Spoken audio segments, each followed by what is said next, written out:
Hello and welcome to Central Georgia Focus, the Ask Mayor Miller year-end edition. I'm your host, Liz Fabian from the Reg Murphy Center for Collaborative Journalism. You know, each month we sit down with Macon-Bibb County Mayor Lester Miller, ask your questions and questions from our journalists and the general public as well. But this time we're also going to be looking back at 2023 and looking ahead to 2024. So thank you for joining us, Mr. Mayor. You know, people are talking, there was a story recently about the 2022 crime statistics that show Macon has the highest crime rate per capita in the state. What do you have to say about that? And can you tell us what has happened in the past year by comparison? Well, first of all, I'll tell people that this alleged study was conducted by a personal injury law firm in Atlanta, Georgia. We reached out to them personally ourselves to find out why they did this. And they claimed they didn't even know they did anything, participate in any kind of survey. But it's paid advertising, as far as I can see. They pulled some things from 2018 to 2022, some in 2022. You know, they basically are trying to promote their law firm. They do a lot of victims, you know, maybe filing suit against people, victims of crimes and things like that. So I could generate one myself today and call it some kind of study, so I wouldn't put a lot of weight in it. More importantly, it's not current.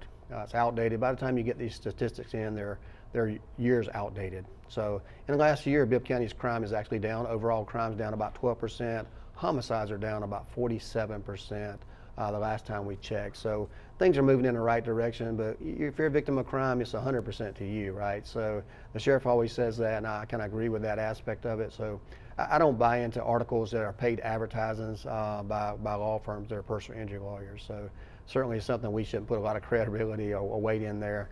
I was glad to see that it was posted at one particular site and the media realized that it was kind of that clickbait and pulled it right down. So one of the other media didn't quite do that yet, but certainly if they looked at the source, they would. Well, that kind of reminds me, I did a story and it was another thing that came out, personal injury firm, we got it, and it was talking about the most dangerous road in Macon-Bibb County, and they said it was Houston Road. And I was like, wait a minute, you know, because I covered fatality after fatality, and I was like, turned out that they were considering Houston Road all the way that we consider Houston Road, plus all the way down 247, like to 75, because, you know, we don't think about it like that. So, I mean, that was another one of those cases that, and they were comparing apples to oranges, and it just wasn't right. Certainly not a reliable source. And what I'll say is that people are so quick to look at something bad that's published and agree that everything's 100% true. But we get named the top place in New York Times and the Washington Post and all this, then people are like, oh, this can't be true. This is Macon-Bibb County. So I just take it with a grain of salt, and it's not reliable information. We're more concerned about what we're doing now and what we're going to do in the future. Well, looking back on 2023, what is your biggest frustration when it comes to crime? I'm not sure about the frustration. We continue to talk about, you know, the being held accountable as a government for every action the sheriff does or does not do. It's very difficult. It's frustrating for commissioners in particular when I talk with them. People want to hold you accountable for something you have absolutely no control over there. So that continues to be a frustration. I think we're working through some of those issues. Certainly there'll be a lot of jail talk in the future, but I think that's probably the most, you know, the biggest thing there. But people were so hot and heavy a couple of years ago when we had almost 70 homicides in Macon-Bibb County, and now we're in the 30s, you know, maybe close to 40, but that's a substantial decrease, one of the largest decreases in our state, but nobody's talking about it now. And they were counting those numbers before, but now they're not counting them down. So that's what can be frustrating about the perception that we have in Bibb County, but crime is certainly decreasing. And that perception can hurt things like the amphitheater and the pickleball facility and stuff like that. So how do you counteract that message? Well, we hope that we have reliable news sources that put out the positive too and not just put out the clickbait. So what we do is try to make sure that our hub contains all the good information. We put our own good information out there, which is what we're living each and every day. So I think you counteract it by changing the mindsets of people, making them feel more safe and secure, which they are in some of these places, and making sure that we have good news that outweighs the bad news that is out there that people. Plus, you got to look at the people that are promoting this bad news. Is usually people who are left Macon-Bibb County or not part of our community, and they like nothing more to see Macon-Bibb County, you know, fall by the wayside. Looking back on the year, how has technology assisted things like ShotSpotter and surveillance cameras? In a big way. I think technology is going to be a way of the future. Sheriff got the grant from the state for the flock cameras. They're coming out. I see them going out all over the place. Solved a couple of crimes. As you'll heard about the escape that we had there at the jail, it helped solve some of those crimes. Technology was a key to a lot of that. whether it's online security, cameras, the flock cameras. It's going to be the wave of the future. ShotSpotter's doing really well. The cameras downtown are doing well.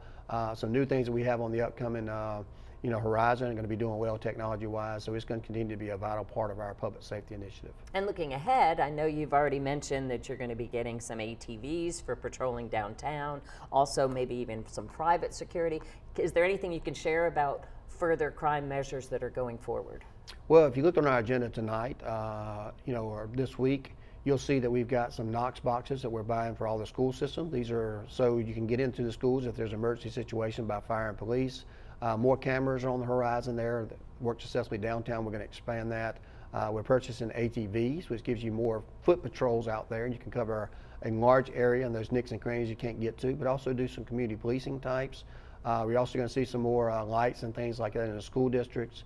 But I think we can continue to expand the flock cameras as well, and use all the technology we can to make our public safety better. So, what's the latest with your Making Violence Prevention program, and do you see funding for a lot of those activities going forward? Oh, most definitely.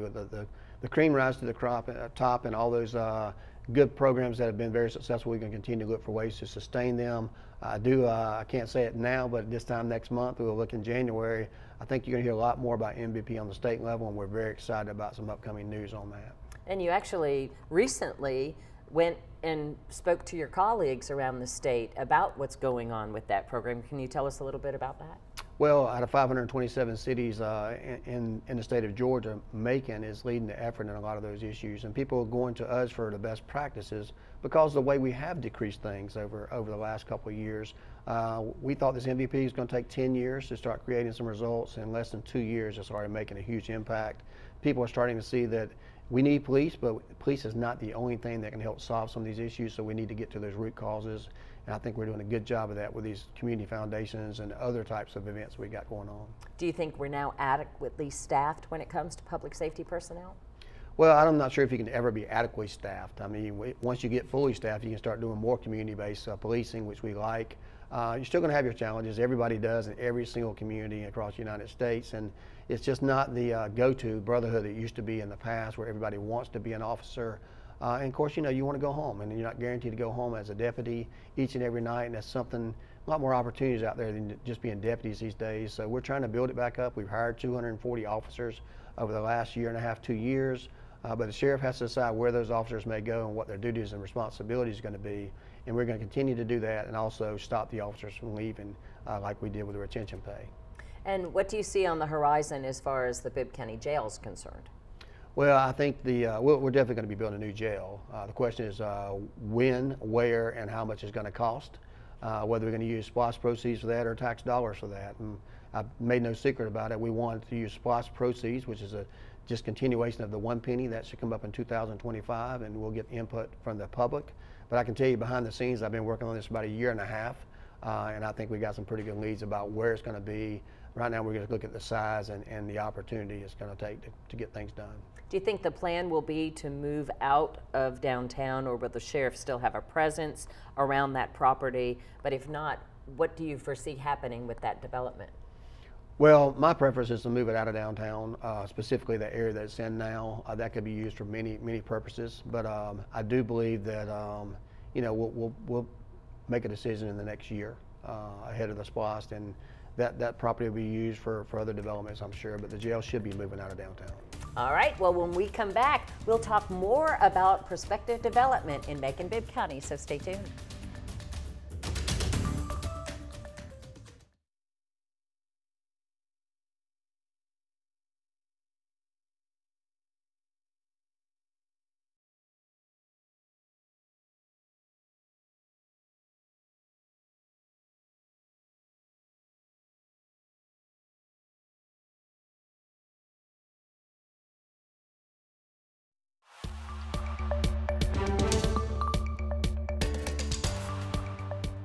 Welcome back to Central Georgia Focus, the Ask Mayor Miller 2023 look back and 2024 look ahead. Mr. Mayor, tell us, what do you think has been some of your big highlights of 2023? Ooh, 2023 has a lot to look back on. I can always think about the pickleball and the amphitheater, think about the East Bank development that we're beginning out there. Paving roads, I think a lot of times people want those roads paved. Believe it or not, we've been paving roads all the time, and I think people are starting finally to notice that. That's why we've done a little promotion on that. We're going to continue to pave a lot of roads leading into 2024. It's going to be one of the top initiatives.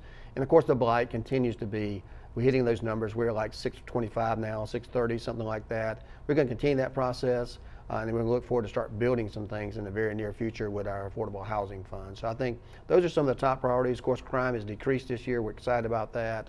We'll continue focus on that for next year.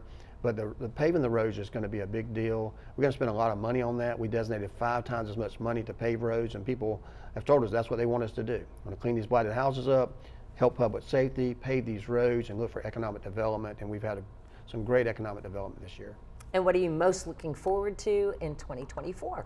2024, if I had to do my Christmas list now, what I would want from Santa would be the 64th National Park in the United States. I'm looking forward to hopefully in January or February having a bill out there that people can vote on, get this thing behind us. We're ready to go with our East Bank project.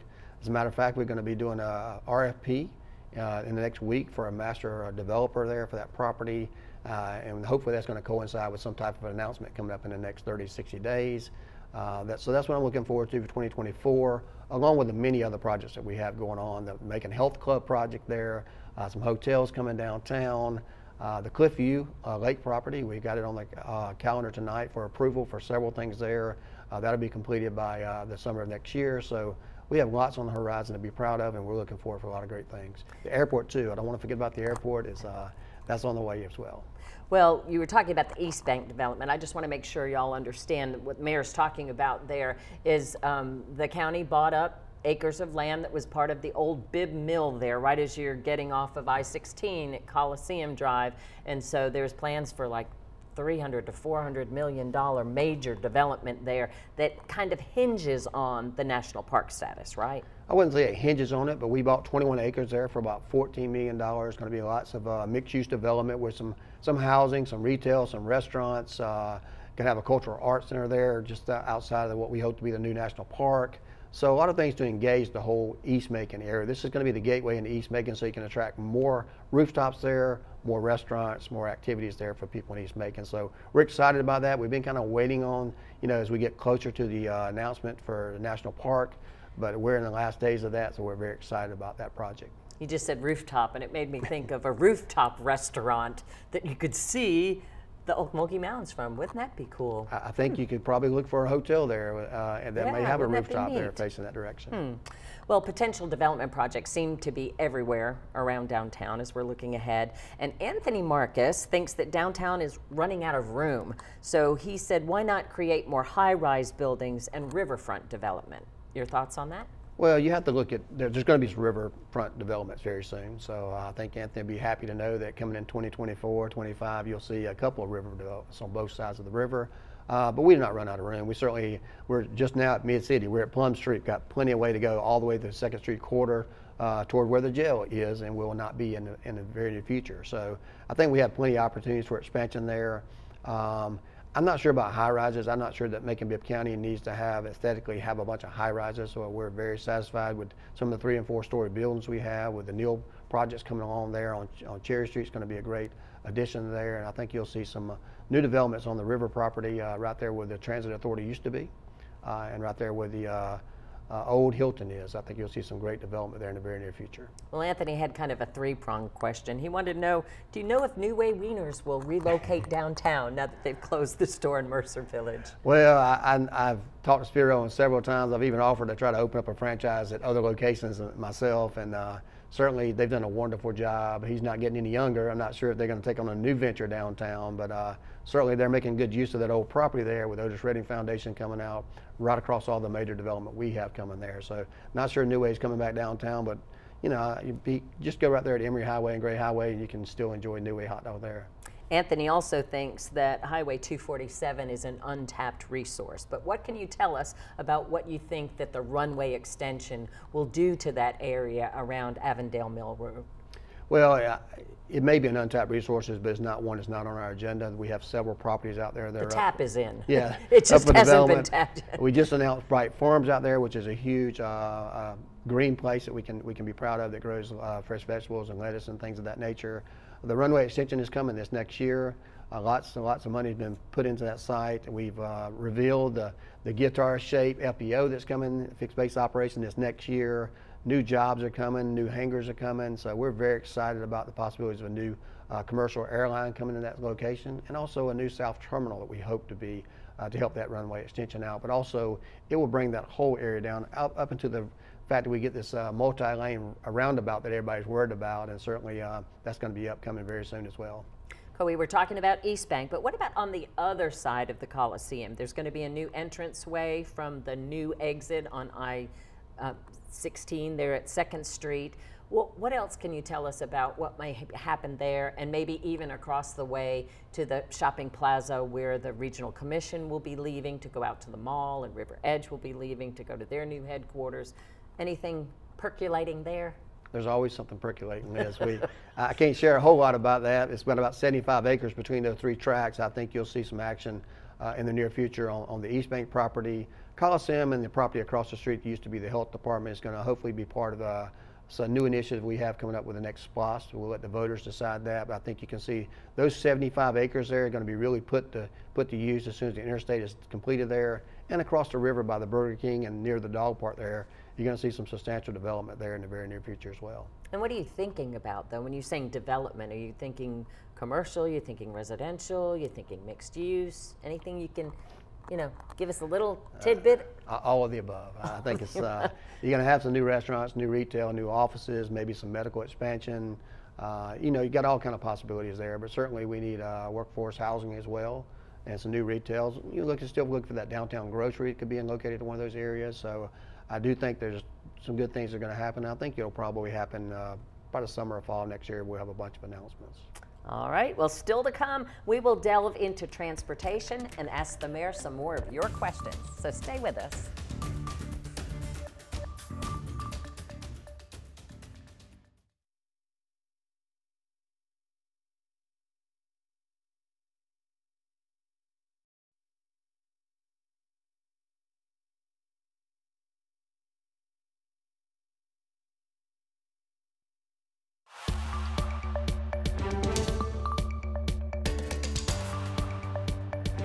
Thank you for staying with us as we look back on 2023 and look ahead to 2024 with Macon-Bibb County Mayor Lester Miller.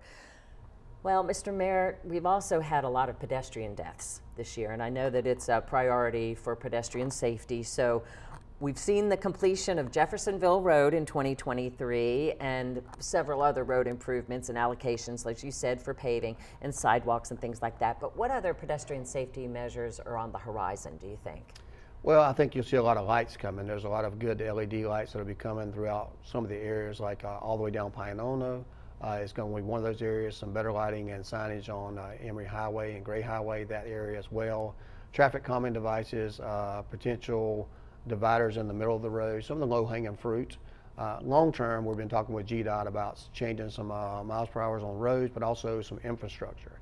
One of the things we're doing for our process now is making sure that when we have a new project coming along, we automatically think about the pedestrian safety aspect of it. So all the new projects, we incorporate that as we're required to do anyway, and make sure that we don't create any additional problems for the future. But I do think when that study came out we did recently, a lot of that is, some of that's distracted drivers, but a lot of that is also the pedestrians themselves causing a lot of those issues. So better lighting will help that, lower speeds will help that, and different type of infrastructure will help those things and hopefully get people where they need to go safely. But it's going to continue to be a struggle when you have a thriving metropolis like we have here in Bibb County with a lot of highways coming in and out of our community. You're always going to have those situations, but we're going to continue to work on those. I think we're making some headway there.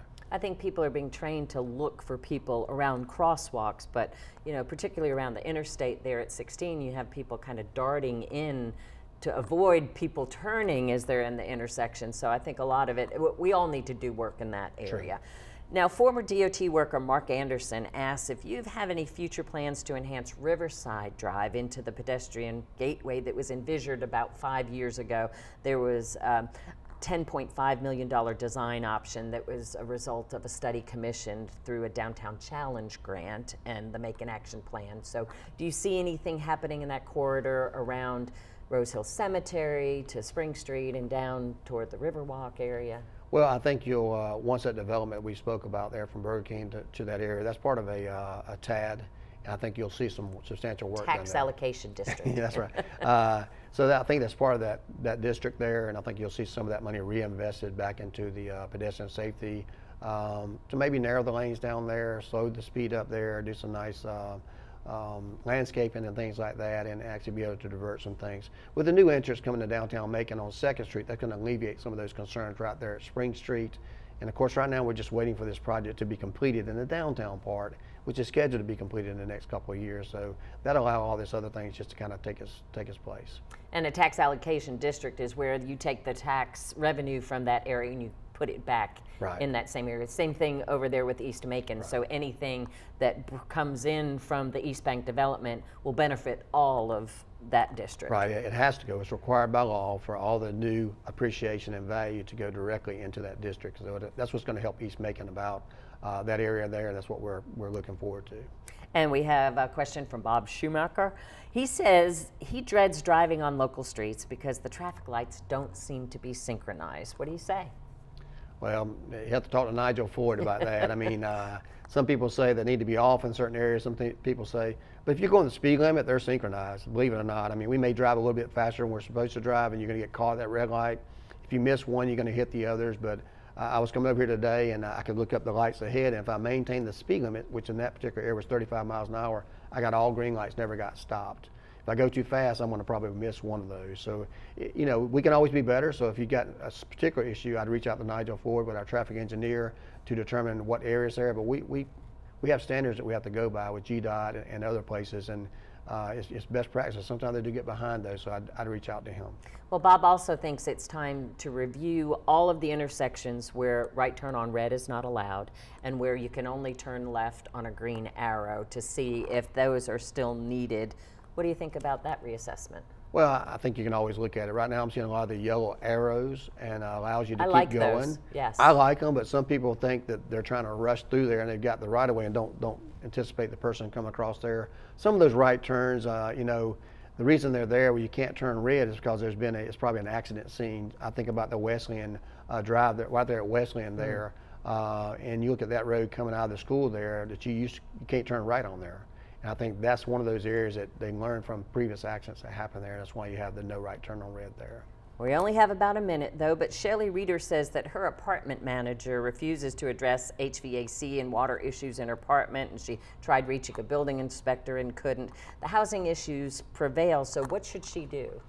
Well, it really depends on the issue. I would turn if they're getting some type of assistance from the government or these low-income housing, I'd reach out to the Macon Housing Authority or HUD.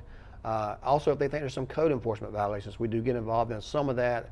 We can't go on the private property and just basically require them to do certain things, but they're violating our code like trash and water and having faulty wiring and things like that. We can do that. If you think you got mold or something like that, you can call the health department. So I would start with some of those things like code enforcement. I would look at whether they're getting governmental funds and report them to Macon Housing Authority or to HUD if you got issues there. They come up all the time. That's why we're involved in some nuisance allegations and some suits that we have on some of these places. So I will continue to do that. And of course, we only have 30 seconds now, but 2024 is a re-election year for you. Any thoughts on what's coming ahead? We're just going to keep doing all the great things that we're doing as a team. You know, I never worry about what's going to happen in the future. We try to look at our actions that we've done and let our actions speak louder than words. So, but we have all of our commission seats coming up. You got 4 that are term limited, so we will have some turnover this year. So you could have 9, you know, potential elected officials there, plus the mayor. So all right. We'll see what happens. We'll see what happens in 2024. Remember, send your questions to mercerccj@gmail.com.